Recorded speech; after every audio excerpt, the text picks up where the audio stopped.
Bismillahirrahmanirrahim. Assalamualaikum warahmatullahi wabarakatuh. Perkenalkan, nama saya Febi Oliviari Darajatun. Saya dari kelas B3. Hari ini saya akan membawakan materi tentang hubungan struktur dan pengembangan agonis dan antagonis. Nah, kita masuk dulu di pengertian dari agonis dan antagonis ya. Jadi senyawa agonis adalah senyawa yang dapat menghasilkan respon biologis tertentu berupa dengan senyawa agonis endogen. Kemudian senyawa antagonis adalah senyawa yang dapat menetralisir atau menghilangkan respon biologis senyawa agonis. Pada umumnya senyawa agonis pada umumnya tuh senyawa antagonis mempunyai dasar struktur yang mirip dengan senyawa agonis.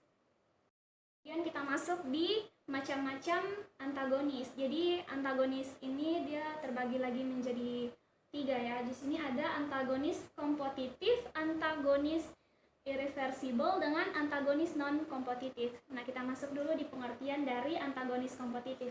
Jadi antagonis kompetitif ini adalah suatu obat yang mengikat reseptor secara reversible pada daerah yang sama, kemudian dengan tempat ikatan agonis. Kemudian antagonis irreversible adalah antagonis yang dapat mengikat reseptor secara kuat, kemudian dia bersifat irreversible.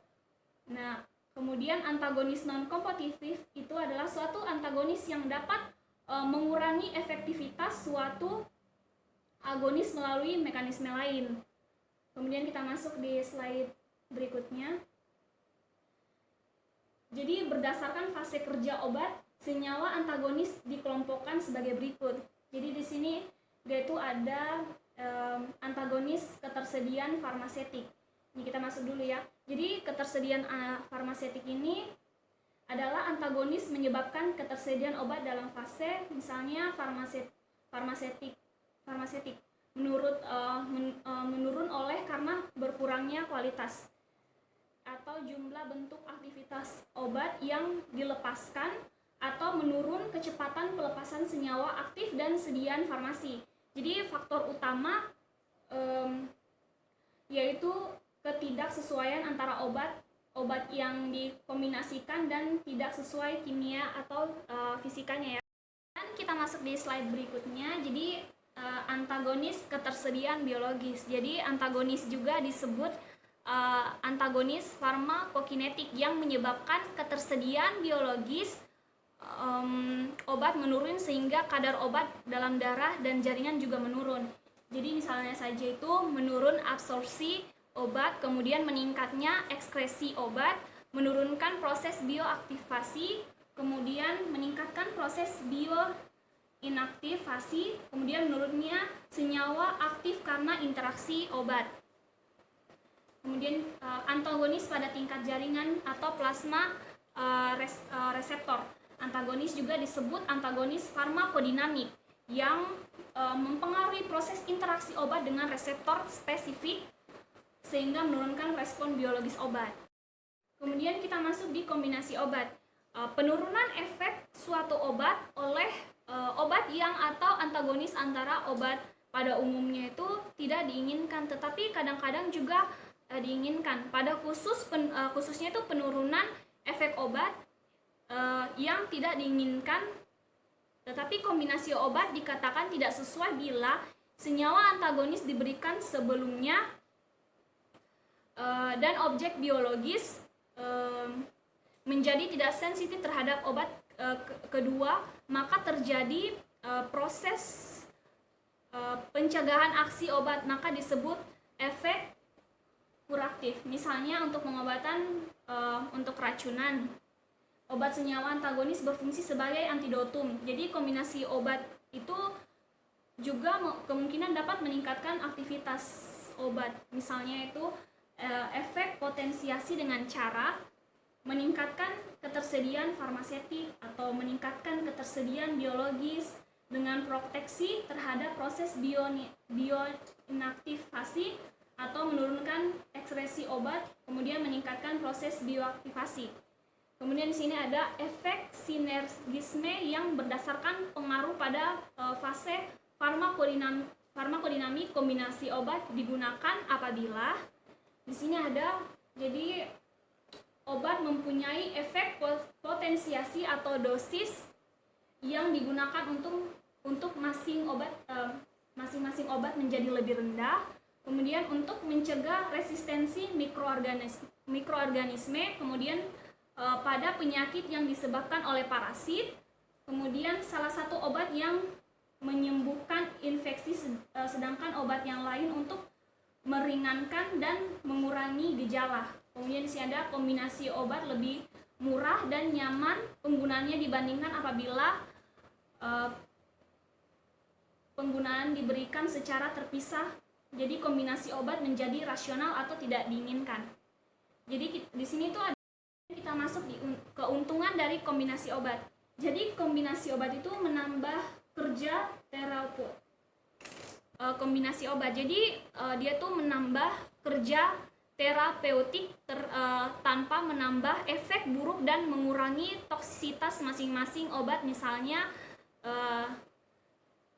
trisulfa. Kemudian memperoleh potensi misalnya cotrimoxazole. Kemudian kita masuk di kombinasi obat. Jadi kombinasi obat ini dia tuh mempunyai juga kerugian.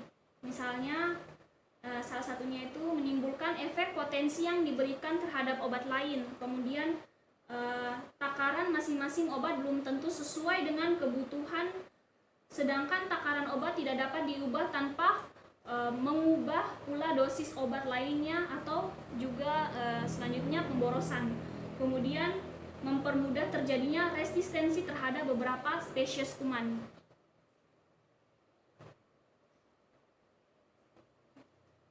Kemudian kita masuk di antagonis pada fase farmakokinetik. Jadi antagonis pada fase farmakokinetik ini pada umumnya adalah antagonis kimia atau netralisasi dasar dari antagonis kimia adalah adanya interaksi antara obat pada objek biologis.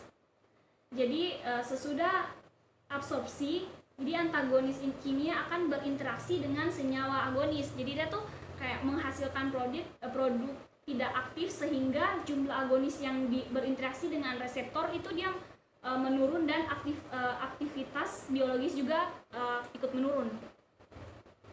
Kemudian di sini ada antagonis antar obat pada fase farmakodinamik.